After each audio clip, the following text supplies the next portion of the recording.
The Octagon goes down under this weekend for UFC 284 with a fight headline between lightweight champion Islam Makhachev and the hometown boy, featherweight champion Alexander Volkanovski.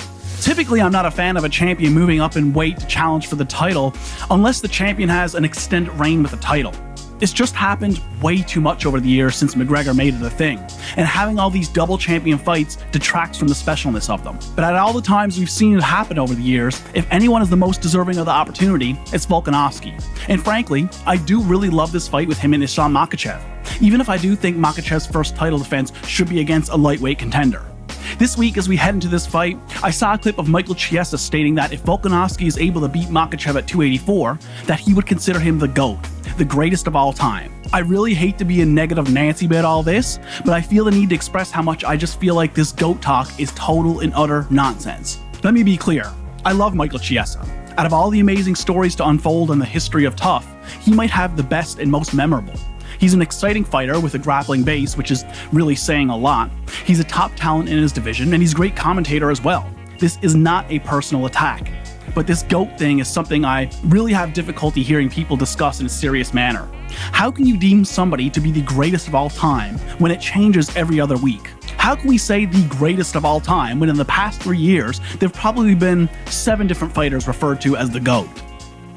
To me, to say someone is the greatest of all time is substantial, yet this conversation is probably the most inconsistent topic that the sport of MMA has to offer. In the past few years, I've heard people make the case for Georges St Pierre, Kamaru Usman, Jon Jones, Khabib Nurmagomedov, Demetrius Johnson, and now potentially Volkanovski should he beat Makhachev as the greatest of all time. The greatest is singular, and it's final. It's always based off of what happened most recently with one of these top tier guys. Maybe they're the general consensus GOAT for a few months or so. That is until they have a poor performance or, God forbid, lose. Then all their past accomplishments essentially amount to nothing and it reverts back to a Georges St Pierre or maybe a Jon Jones until the next hot thing comes along and gets some serious hype going.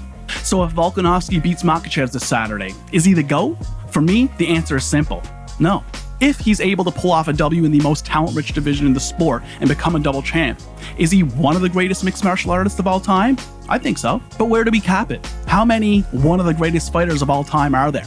10? Do we set it at 25? At what number on the list can one no longer be considered the greatest of all time? This isn't something I have an answer to, but for me, it's not even a meaningful talking point anyways. What matters most is that we got 2 absolute top talents of the sport clashing this weekend, and I personally haven't the slightest clue what's going to happen when they get locked in there together. My inclination is that Makhachev is just going to be too big and too much for Volk. Stylistically, I just feel like if and when he gets a hold of Volk and puts his back to the canvas, it'll be another showcase of that superior Dagestani wrestling we've come to see time and time again. With that being said, Volk has surprised me a lot over the years with his ability to always find a way to win.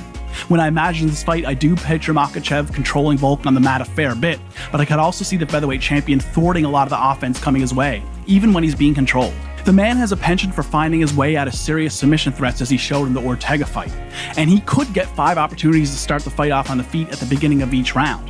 I think he has both the footwork and the smarts to keep the fight upright a lot longer than people think he can, especially if Makhachev wants to show off his striking like he's been saying in the lead up to this fight.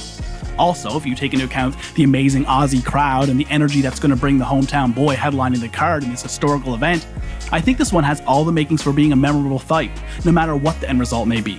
So if Volk wins, will he be the GOAT? No. If he wins, will he be one of the greatest of all time? I think so. But when I think about it, with a win over Jose Aldo, 3 wins over Max Holloway, 5 title defenses under his belt, and having the gumption to step up and take on Makhachev at this point in his career, as far as being one of the greatest of all time goes, I think he's already there.